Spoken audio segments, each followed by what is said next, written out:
stand behind the podium because as a teacher, I'm used to walking around the classroom. Plus, I need to get my steps in on the Fitbit. Have you ever prepared your thoughts about what you wanted to say, and then someone said something that just kind of threw you way off? That's about how I'm feeling here. So if you look at it, the title of my slide, my intention was to talk about how Peter's thought about the FTE sector applied to Mississippi. And I'm still going to do that. I'm just going to start a little different. And I want to start by reminding us of a couple of things, and this was part of the conversation that Dr. Hammer and I had walking over this morning, and we discussed this a little bit last night. You know, the buzzword right now is narrative. And narrative drives me crazy, right? Because I just want to go, can't we just stick with the word story? Why do we keep reinventing sort of the same thing? But I'm going to start with this notion of narrative because I think it is very important for what we do as educators. We have a great influence over the stories that our students tell about themselves. And what I mean by that is this. Peter talked about 1 in 3 black males will go to jail in their lifetimes. And I could hear you all go, ooh. I will say as a mathematician, I thought about the other side of that narrative. That means 2 in 3 black males are not going to jail. Why are we not focusing on that story as opposed to 1 in 3, right? So I can imagine as a black male, if all I'm hearing is 1 in 3 is going to jail, the 2/3 are being ignored, as opposed to the focus being on the 2/3 and what they're doing. So just in the beginning in terms of starting the thought about talking about the narrative. As I listened to him talk about the politics, you know, and it being very sort of divided, it was the Republicans do this, the Democrats do that, and setting up what we have. There is a scholar at Duke University who's a sociologist named Angel Harris. And Angel has done some work which you can find in the review of Black Political Economy, where he looks at NEAP scores. And what he finds is that independent of who the president was, political party, blacks did not fare well, right? You can't say that Republican, we did poor, a Democrat comes into office, and sometimes we do better. So I say that to say, be careful about how we assign outcomes to a particular political party. I also listened as he wrapped up with the notion about Flint, Michigan. We need to be mindful. Katrina was Bush. Flint is Obama. Again, makes me think, independent of who the president may be, there is no guarantee about the outcomes for poor, the have-nots, or blacks, because sometimes they are not always synonymous, although one group can, blacks are often included in those groups.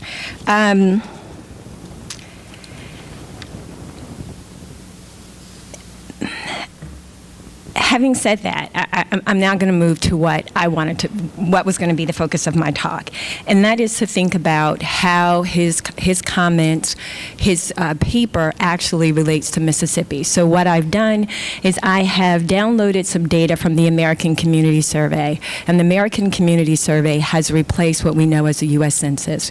They go through and they will sample and they will ask a set of questions every year. So my analysis is going to be using 2014 data. Also, I'll say that this is the first time for me back in Mississippi in about 15 years. The last time I was here was as a part of the private plaintiffs team for Ayers v. Fordyce. But as a result of coming for that, I began to think about Mississippi's dual education system. And so I went back as a postdoc at UNC Chapel Hill and worked on this paper with the student then, Rashida Edmondson. And as we were thinking about this paper and going back and trying to get a historical context of education in Mississippi, we used this work by Florence Alexander. And I'm sorry, I'm getting old where I can't see far with glasses on, can't see near without them. And so as I look at the work that we utilize this work by Florence Alexander, published in the Journal of Negro Education. Now, I'm sure as you look at the stats on the board, this is mid-1940s. For many of you, this will not be terribly alarming, right? And for some of you, you'll look and go, wow, this is where we were, while we've moved ahead, kind of not. And our interest in the paper was to sort of look at pre-labor market factors. So that is what economists call all the skill trainings that you get in order to come in and into the labor market. And while we'll talk about the FTE sector and the low-wage sector as being a dual market, segregated school systems are also a dual market, right? And that's where we get our skills to actually come out and get jobs. So if we take a look at this, it says 95% of Negro children were enrolled in elementary schools, grades 1 through 8, compared to 80% of whites. Right, so suggests that at a younger age, our students were more likely to be getting education. And this is all from Mississippi. 5% of Negro children were enrolled in high school, compared to 20% of white children. And we can imagine that as the students got older, the need for them to potentially do labor on the farm increased, and so it was more valuable to have you there than to be in school. Of the 16,000 public school teachers, 6,457 were Negro teachers, right? Less than 36% of Negro teachers were high school graduates, compared to nearly 50% of white teachers who had a bachelor's degree. So you begin to see the disparities within the school systems and potentially the impact for what could be taught. Per pupil spending, 1944 to 45, was $46 roughly for white kids, about $10 for the Negro child. White schools were in sections 8 months of the year, Negro schools 6 months, again, I presume related to farming. Negro teachers earned 45% of what white teacher salaries earned, and 44-45. 47% and 46-47, and compulsory education was not mandated or enforced by either race. So I lay that out for you to get some sense as we're talking about the dual economy, that historically in Mississippi, and again, I know I'm in many ways preaching to the choir, that everybody has some knowledge of the dual system here. So as I think about that, one of the things that I also think about is in a post-Brown era, we often think about our schools as being segregated. And there's research that shows while a lot of schools may be deemed unified, when we think about diversity of the schools, we need to actually think about the diversity of the classroom, because the students who are actually at the school may not necessarily be the students, the diversity, I should say, at the school may not be the same diversity that we have in our college preparatory classes. And so that there is research that suggests while schools may be integrated, when you look at the college preparatory classes, those classes are often enrolled by white students, primarily with a sprinkling of non-white students. And that becomes important if you believe in peer effects. And some economists will argue that the students that are in your class impact your outcomes, right? Both in terms of the rigor at which the teacher can present the material, in terms of expectations that you have for yourself, and just in terms of beginning to establish networks. So what Peter didn't talk about in his presentation today, but that is in the paper, is this notion of social capital. So economists will talk about the investment in education. We call that human capital, but now folks are beginning to have conversations around social capital and cultural capital. So social capital being who's in my network, who can hook me up with an opportunity, right? Becomes incredibly important. As I understand in Mississippi from conversations with Ms. Shaw and over dinner last night, it's really important when you get into smaller communities that are more closed, right? I'm less concerned about where you went to school and what your credentials are. I'm more concerned about who do you know that I know, so that when I need to know whether or not you're going to be a good employer, etc., I can call that person and trust what they're going to tell me because we have that common relationship, okay? In Mississippi, the dual economy is complicated, not only because of potential segregation in schools, but also because of location. So I understand that this is a state that has urban and very rural. Repeat that. There's urban and there's very rural. And that the opportunities that we think about being associated, and even Peter talked about what you do as you move to the city, can be very different. So what I'm going to talk to you about is thinking about the dual system and how it looks in Mississippi as we think about rural and non-rural. And I will have that conversation by doing the analysis saying non-rural residents, and what I mean by non-rural residents was anybody who on the American Community Survey did not explicitly indicate that they were in a rural area. So if you're not in a rural area, didn't say rural, then you're a non-rural resident. And so the first part we're going to look at is the two-sector and what Peter calls is the middling, which we can kind of think about as the middle class. So we have the FTE folks, and then we have the folks who are in the middle. And if we take a look at this, what we'll notice is there's some similarities. So non-whites and Asians look very similar. Okay, I'm going to walk away.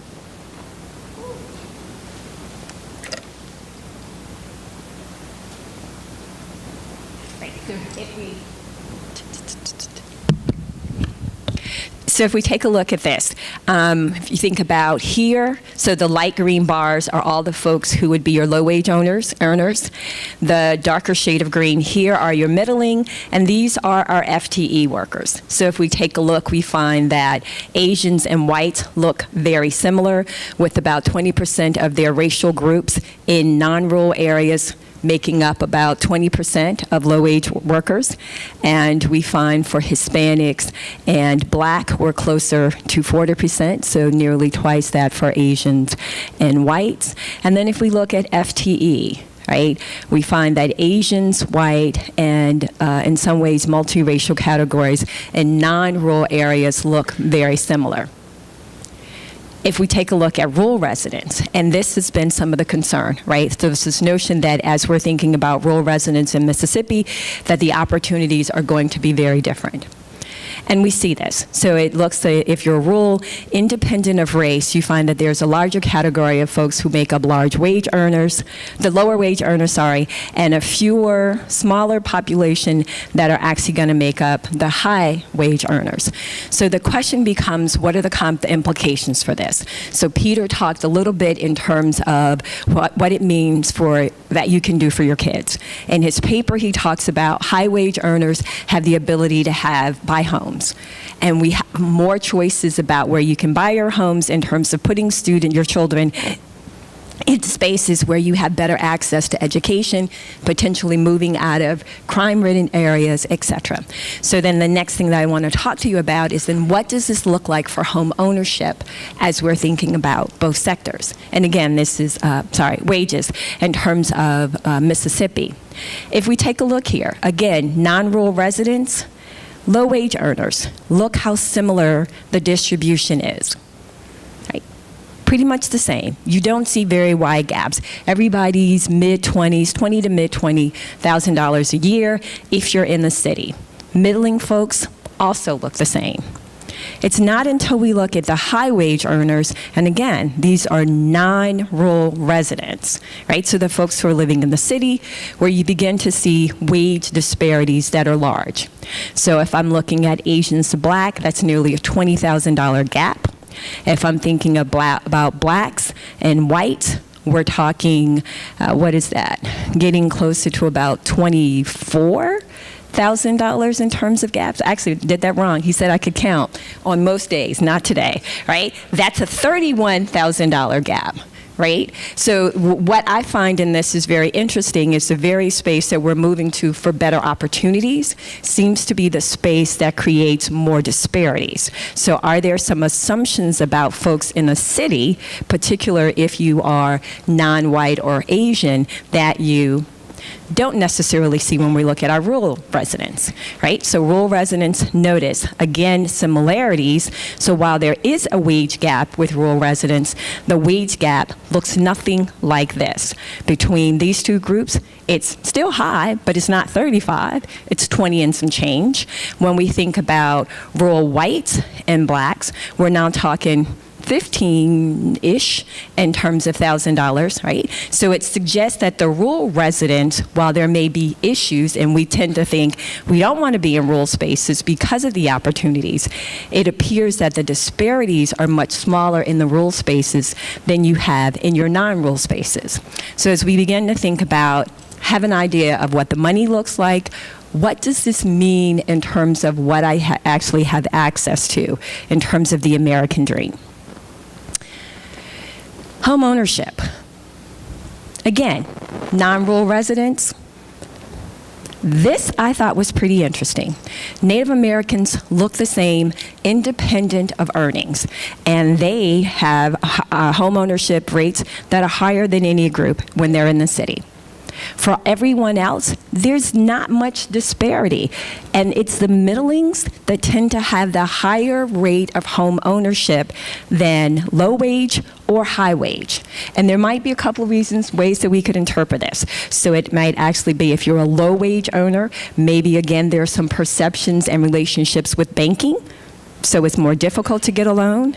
And perhaps if you're a high wage, when you think about the neighborhoods that you'd like to live in, they are out of your reach. And so you would rather rent in a better neighborhood until you can actually afford to buy. But check out what happens when we look at rural residents in Mississippi. Homeownership rates are higher for every wage earning group and across races. So while we tend to think about rural spaces not being that great, a couple of things we've seen. Earning disparities are lower in those spaces, and home ownership is higher, potentially suggesting that these areas are more affordable to live in. And I don't think that that comes as a surprise to any group. Peter talked about education being the biggest way to actually move to sectors. And I want to stop here and say that I want to be very clear that we separate education from gaining skills. So economists will often talk about whether or not it is education that actually increases your human capital or whether or not education signals. And what I mean by that is we can think about folks who, whether they'd gone to college or not, they were going to be okay. Right? So all going to college did was sort of put this stamp of approval on them that said, I can. And that's always the question. So is it that education is really teaching me something, or is it just signaling to someone because I've made this investment of the abilities that I already had? As we think about the low sector, and I listed the top 5 disciplines by earnings so that we could get a sense to see if there are some commonalities in terms of skills that are associated with earnings and potentially education. And as we take a look at this, I have ranked these by the average for the job or the discipline, right? So criminal justice, out of all of the disciplines that were for the low wagers, on average had the highest earnings. And it's sort of important to notice that it was higher even than folks that we think about as, having the technology skills, nuclear, industrial radiology, and biology technicians, right? So these are going to be your tech folks, not necessarily your engineers. Transportation science and technologies, law, and then construction services. So for the low wage earners, these were the disciplines that were the highest. I'll come back and tie all of them together in just a little bit. If we take a look at the bottom 5 earnings disciplines, again thinking about the ranking, and now we can begin. I'm going to start by looking at the gap, right? So criminal justice, fire and protection, 54. Again, we're looking at about a $30,000 gap between fine arts, library science, communication technology, family and community consumer science, and military technologies. Right, a $30,000 gap, and that's amongst the low wagers. And I should have said this earlier, that Peter defines the low wage folks as the people who are going to be in the service industry and your laborers. So I've also separated this by professional occupation. So if you were a clerk or a laborer, I classified you, and then I looked to see what are your disciplines that are associated there. Middling. Right? So this is sort of what we can think about as the folks who are caught between what we might think about as middle class folks. Transportation technology, 74,000. And if I remember correctly from the paper, the cutoff is about 100,000 to be an FTE, and I think it's somewhere around 40, 60-ish, I think, for the low wage, right? So you think about the gap in between are the folks that we sort of think about as people who are middling. Nuclear, right? So here, they're 50. Engineering technology, and physical sciences. Bottom 5, library science, education, administration, and teaching. Nobody panic. No one panic, right? Communication technology, family, consumer science, and cosmetology services. Now, while I say that because, I'm listening to you all sort of respond to seeing in the bottom 5 for the middling, I think we all know that this is part of the problem in terms of recruiting what's going to be the best and the brightest into the profession, right? Thinking about the earnings, okay? Notice, now we're talking about a gap that's almost $50,000, right? So looking at the folks who are in the middling, and I want to be clear, this is Mississippi. I'm not talking nationally. I'm talking about data for the state of Mississippi. Right, so even within the middling, this is what it is on average, and I've not had much of a conversation about in between here, where we sort of see library science for blacks is high on average, and higher than what we have going on for the top earners, because I sorted this by the earnings on average for the entire group. High wage sector. So this is supposed to be the sector that, given education, I can move into, and I won't say that all will be well, but theoretically all will be well, right? I get more options in terms of where I'm likely to live, what I can do for my children. Now we see engineering, 100,000.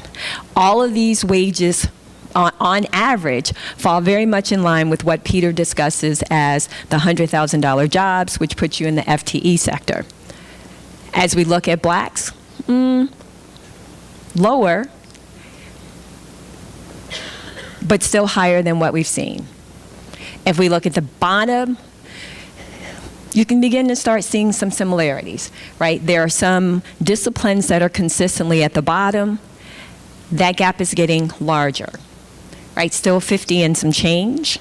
And if we're looking at blacks here, now we're seeing within the race, engineering is nearly twice the disciplines we have down here. Now, before I move forward, I'm going to talk a little bit about a paper that just came out of Georgetown. I think it's called Education and Workforce Center, where they did a list, said if we look at where African Americans are getting their bachelor's degrees, what does that look like? And one of my RAs pointed out, because what they indicated as the major that produced the most earnings was pharmacy. And Carrie Harner, who is who's a sophomore at Bucknell, and my RA said, pharmacy? That's not a bachelor's degree. That's a professional degree, right? That's a PharmD. That's just not undergraduate education. And the paper's comment was that if you look nationally with respect to African Americans, they tend to major in disciplines that are not high paying, with law and policy being higher, where most folks are likely to get a degree. And so as I was looking at that, I thought, this is another narrative that needs to be altered. Right? So instead of having this conversation about African Americans are getting degrees in disciplines that are not high earning, why not focus on the fact that law and public policy is the discipline by which you can orchestrate change? And so that this is a population of students who's taking a look at the world and saying, got to make some changes, and here's my path to get that done. So again, as we're having these conversations and thinking about your role, I'm going to stress to you that I think a lot of it has to do with the narratives that we tell students and that we allow to be told about our students, particularly students of color. Right? I'm actually going to digress as I tell my students, you won't be surprised. When I think about narratives, I did an undergraduate degree in mathematics. I then went to Clark Atlanta and did a master's in math, and then went to Stanford to do engineering. When I got to Stanford, I was 26. It was the first time in my life that I had heard, as a black woman, I should not be doing math. And all I could think was, I'm glad you're telling me now, when I'm old enough to ignore the chatter in my ear. cannot imagine what that would have done had I heard that earlier. Might not have had much of an impact because math was what I was good at. But to hear that narrative at 26 and then to interact with other black women who were engineers, who I'm thinking, clearly you're at Stanford, you're going to graduate school, say to me, nah, we hadn't really thought about that. But because we've interacted with you all, black women, or at least non-white women who are in graduate school, I see that as a possibility. And so when we're thinking about role models and possibility, I think it is important for us not to confuse academic maturity with social maturity, because we will have a lot of students who are academically mature and still not have an understanding of all that they are capable of. And that is why the narrative becomes even more important. So conclusion, as I think about the two-sector economy has implications that show that by race and location. And again, here I've talked to you about location being rural and non-rural residents. We see that the earning disparities between low-wage earners and between non-resident rural residents, it gets larger in the cities than we find in rural areas. We find that non-rural residents' home ownerships, the rates are very similar for low-wage and high-wage earners. Middling folks have the highest home ownership rates. So as people are talking about what it means to be middle class, which I must say is a thorn in my side, because you will hear people talk about middle class, but they will seldomly give you actually boundaries on that income, right? So are we talking about thinking about a normal distribution and the folks who are in the middle? Or are we talking about thinking about people by percentiles, the 20th, the 40th, the 60th, the 80th, the 100th, and who's in the middle? You don't hear people generally give you any values. What you will hear is middle class, folks in Greenwich, Connecticut. Now, I don't know if you all know anything about Greenwich, Connecticut, but Greenwich, Connecticut, I do believe is the town where people like Bill Cosby and some other folks have homes on the East Coast outside of New York. That's not a middle class income. So we need to be very mindful when folks are talking about middle class. I'm gonna need you to define that before we can move forward in a conversation, right? Rural resident home ownership is higher for each racial group, independent of the wage type for the non-rural residents. Right, so again, as we're thinking about this two-sector and what are the implications, I think sometimes we tend, especially if we're city residents, we look at rural residents with a particular lens, and that needs to alter, because while they might be in rural spaces, they have a higher home ownership rate, which has a couple of implications outside of tax base, et cetera. But we were talking last night about who gets rich. And it's important to realize that in the U.S., most wealth, I shouldn't say rich, most wealth is not earned. It is inherited, right? And most of that comes through home ownership, where parents, buy a home, they pay it off, they pass, they leave that house to their children, and which the children then make the decision about whether or not they're going to sell it and take the proceeds to move forward. Or with home ownership, parents do things like take out second mortgages, et cetera, and that is what they utilize to pay college tuition, right? As opposed to their kids having student loan debt, which I should also say I am not averse to, because my perspective about student loan debt is if you cannot invest in yourself, then what should we be encouraging our students to invest in, right? So education. So we find that if we looked at the ranking for the top disciplines and the disciplines that were at the bottom, there was something that was consistent. Technology type disciplines were consistently at the top. Service, caregiving disciplines were at the bottom. If we separate that, these are our critical thinking skills. These are sort of our rote skills, right? The service and the care. I wish I could think of the gentleman's name, and I'll try to get it to Pam. But I had a student whose father sent me this interview with Oprah, in which the gentleman is talking just about this, how we need to change the way that we get our students to think. And why is that? Because the rote skills, these are the skills that we offshore. Right? Anything can do that. You can train computers to go through and do rote. So when we think about accounting, that's rote. plug it in, and we see it now with like TurboTax, a variety of software programs that will allow you to do your accounting. I don't need a CPA, right? I can buy a software program and get that done. So what are my recommendations? I think it's very important that we think about critical thinking skills, right? So when you have that curious child in your class, here's another opportunity for a narrative. Perhaps we don't call Johnny that worrisome kid who's always asking me 50 million questions. And we all have a Johnny, right? But perhaps we think about the fact that Johnny is asking me questions means that Johnny is actually astute at looking at the world. Right? Johnny is going to be the student who's going to recognize, why doesn't this clicker, for example, have a timer on it? So that in the event that I need to stick to a 30-minute talk, here's a timer that's going to tell me when my time is up. When Johnny recognizes that, maybe Johnny then has the motivation to create a clicker that now has a timer. Right? Perhaps Johnny will look at his community and recognize what services are not being provided. That's going to encourage Johnny to potentially be an entrepreneur, right? Because he's thinking. Now, I also recognize, as we're thinking about testing and that we have material that we need to cover for the test, there's minimum space for us to have our students to question.